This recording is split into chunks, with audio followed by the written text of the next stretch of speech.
Hello and welcome to Wise First. In this video, we will do the comparison of Stable Diffusion text-to-image model versus Midjourney AI art generator. Both models use cutting-edge deep learning techniques to create stunning visuals based on their text inputs. But which one is better? Today, we'll be putting both models to the test with the same prompts and examining them side by side. What is Stable Diffusion text-to-image model? The Stable Diffusion text-to-image model is a recent addition to the field of text-to-image synthesis. It is based on the diffusion process, which involves iteratively adding noise to an image to generate a sequence of intermediate images. The model uses a deep neural network to learn the mapping between text descriptions and these intermediate images. Once the sequence of intermediate images is generated, the model selects the image that best matches the text input. What is Midjourney AI art generator? The Midjourney AI art generator is a popular AI model that uses generative adversarial networks to generate images from text descriptions. GANs consist of two neural networks, a generator that generates images from random noise and a discriminator that tries to distinguish between real and generated images. The two networks are trained together, with the generator trying to fool the discriminator into believing that its generated images are real. We will go through a number of rounds covering everything from portraits to landscapes. So let's jump in with the first prompt.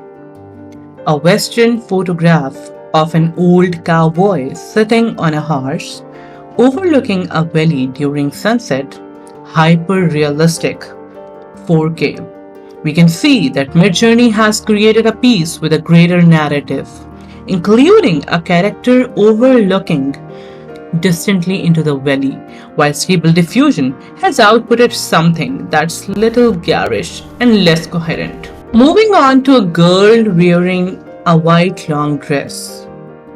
Midjourney again shows consistency in the facial features and body's anatomy. The composition and feeling of the piece are much more engaging than Stable Diffusion, which has outputted something much more abstract, with the woman looking like she has a trotter instead of a hand. Next, we have a young black man wearing a suit with glasses, age 23.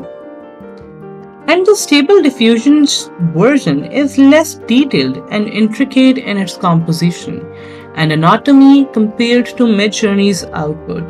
Midjourney's version of the boy is remarkable, and the symmetry of the background leads our gaze into the center of the piece. Many people have been commenting that the removal of nudity and celebrities from Stable Diffusion has had an impact on the anatomy inside their works. So, let's try a celebrity to illustrate this point. Rebecca in an amusement park.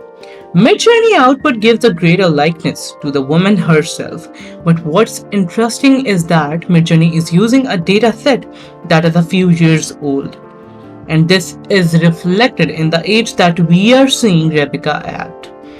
There is still a passing likeness to Rebecca in Stable Diffusion, despite celebrities being removed from the data set. Next, we have an example of Teach, puppy, photorealistic, and Stable Diffusion is performing the closest run we have had between the images. However, there is something for me overall that Stable Diffusion seems to have less underlying taste. Although the latest dataset they are using is supposed to be an honest and aesthetic subset of the image database, the way it creates images is generally more rudimentary and immature, lacking in an aesthetic eye. Stable Diffusion performs better, but Midjourney is still ahead in my opinion.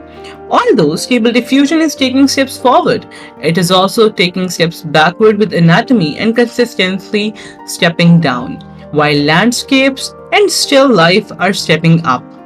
In conclusion, I personally will continue to use Midjourney for my work, but let me know what do you think in the comments. Which is your favorite? And what are you looking forward to the most in the future?